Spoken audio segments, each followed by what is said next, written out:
Hello back to my channel. In today's video, I'll show you how to change the pattern lock on your Android phone easily and quickly.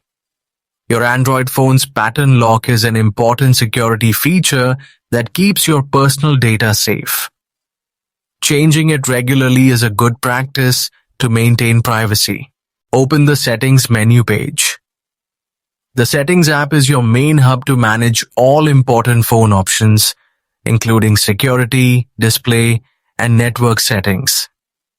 Next, scroll down and find the Security and Privacy menu, or similar depending on your Android version, and tap on it.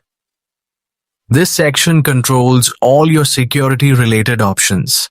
Now, locate the lock screen or password option, enter your current password, PIN, or pattern, and open the page. Once inside, tap on Pattern Lock.